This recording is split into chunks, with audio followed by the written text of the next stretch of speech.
Hello, my name is Lee Tavro, and I'm typically a wood carver. However, we decided that we wanted to re-landscape our backyard, and I wanted to put a pretty large sculpture back there, and wood just doesn't cut it for outside. You can coat it and everything, but it's difficult to make a big piece, and it's difficult to coat it against the elements. So instead, I decided to make a metal sculpture. So the first thing I did was to come up with an idea and make a drawing. Here is my idea. It's a man leaning back saying, "Tada!" I wanted it to be fairly abstract, and I also wanted to have as many straight lines as possible because I was going to make it out of metal. Even with this great drawing, you really have to flesh it out. So the next thing that I did was to create a clay model. And here's my little clay model that I made, and you can see it pretty much does the same thing that the paper does, but now I flesh it out in 3 dimensions. It's still got a lot of straight lines. It's still quite abstract. Of course, this is very small. It's only about 8 inches tall, and so consequently you couldn't put any detail into the model anyways. But based on this, I now have a full 360-degree view of what I wanted to make. The next thing I tried to do was to make a smaller than life-size, but still reasonably large metal version of this thing out of wire. Here is my attempt. It's maybe 2.5 to 3 feet tall. You can see it's significantly taller than the clay model. However, I know it's hard to see this, but I really couldn't get the wires right, and it turned out to be a much more difficult project than I originally thought it would be. And I figured, boy, if I can't even do this in metal that I can easily bend, how am I going to do this in much thicker metal that's 6 feet tall? At this point, I stopped. Fortunately, the landscaping was also taking a little longer than I thought it would, and I decided to change tacks. To make a long story short, I decided to build him out of XPS foam.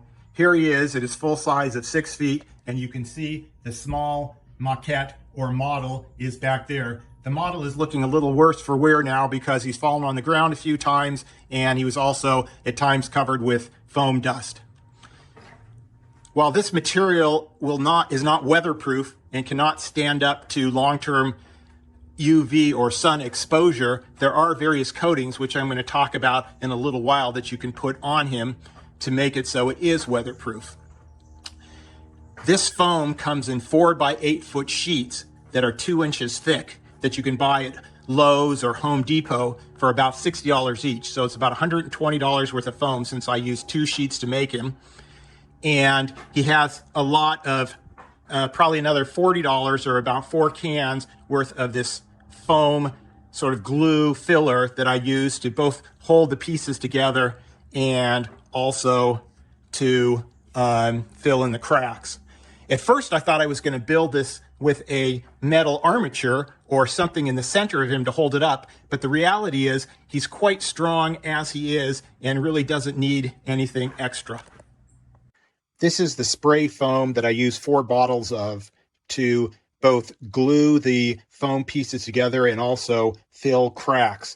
Unfortunately, it doesn't carve quite as nicely as the foam does. One of the things I love about this foam is how light it is. This entire foam sculpture only weighs 7 pounds. You can see how easy it is for me to move the thing around. With a wood sculpture of this size, it would probably weigh about 200 pounds or so. At first, I thought I was going to coat him with fiberglass because there are some YouTube videos of people who have built these foam sculptures and coated them with fiberglass and then painted them or did something else on top of that. But that's quite a large undertaking, and fiberglass will etch the foam and pretty much destroy it. So you have to do a lot of coatings first, and it's a complicated process. Instead, I found this material called Smooth Coat from the Hot Wire Foam Factory, and it also has a sort of glue that comes with it called Boost, and I bought a small amount of these to try it out. Basically, you just mix these two together and use a brush to paint it on, and after about 20 minutes, it's hardened.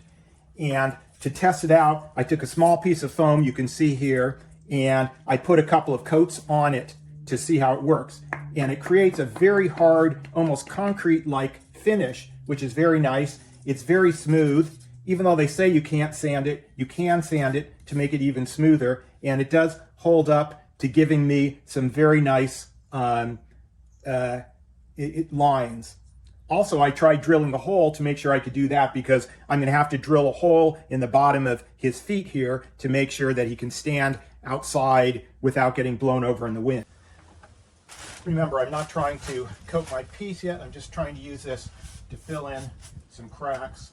In theory, I could use some of the foam for this, but that stuff's pretty hard to deal with.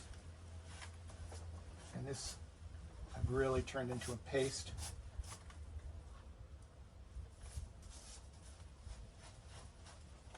This is probably going to make it heavier, the final piece, than it needs to be, but that's life.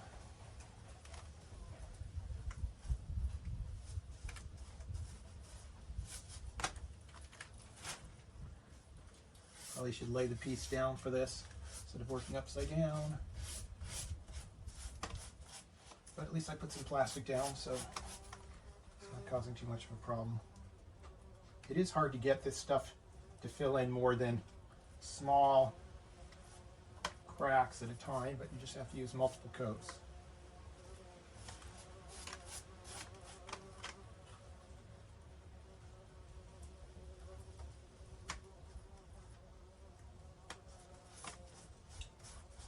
Fortunately, I'm not going to be able to finish this today, which would be nice because my large amount of this stuff that I ordered has not shown up yet. I think it's going to come by tomorrow or so.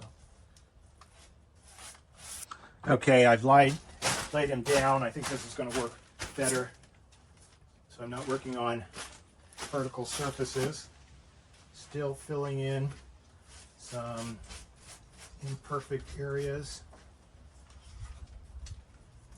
The thing that I really like about this stuff, I'm hoping it's going to turn out to be true, is that if you find that an area doesn't have enough stuff on it later, or you want to build it out, you just put more on later. I have tried putting 3 coats on my test piece, and it's worked extremely well. So I have confidence that it'll work here also.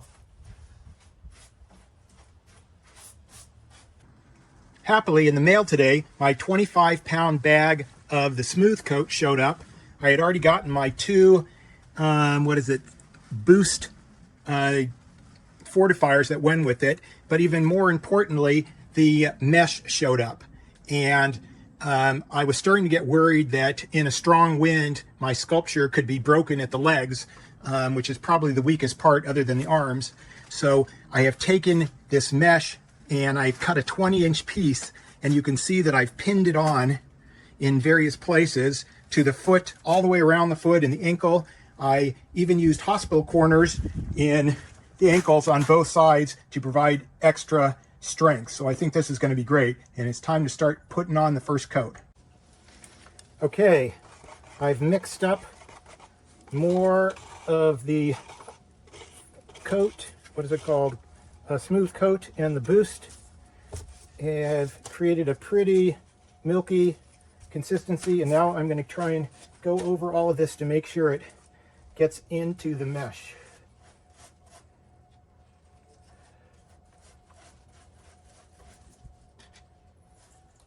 So far it seems to be coating pretty easily.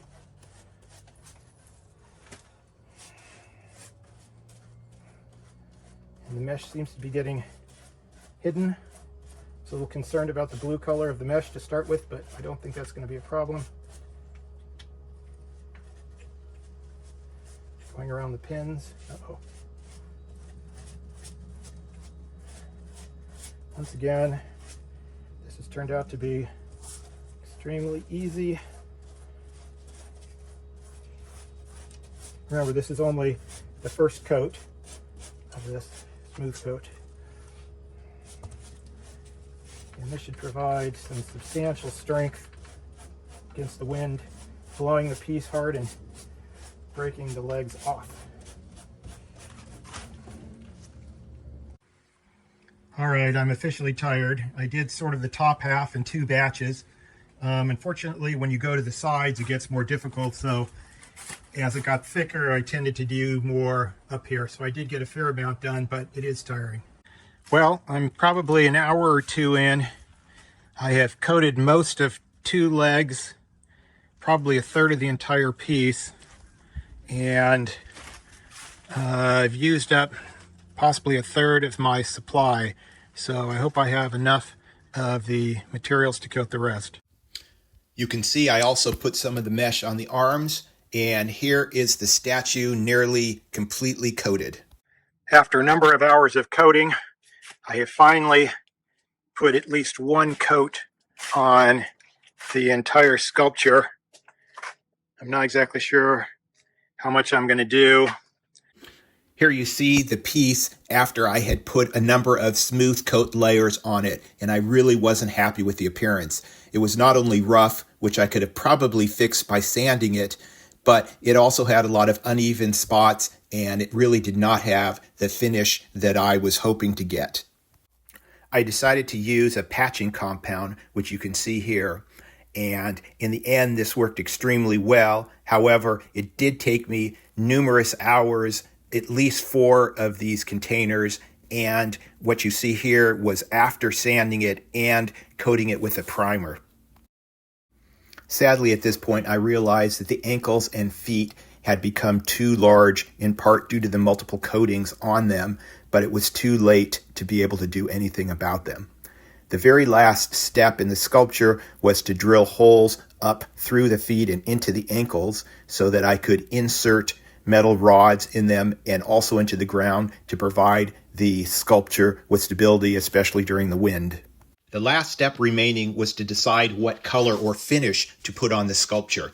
And I determined that the best way to figure this out was to place the sculpture where it was going to go in our backyard and drape it with various fabrics of different colors and see which ones worked. Unfortunately, you can see here that blue was really not very good, nor was yellow, and even adding orange made no great difference. Silver really looked too much white, and gray really looked no better.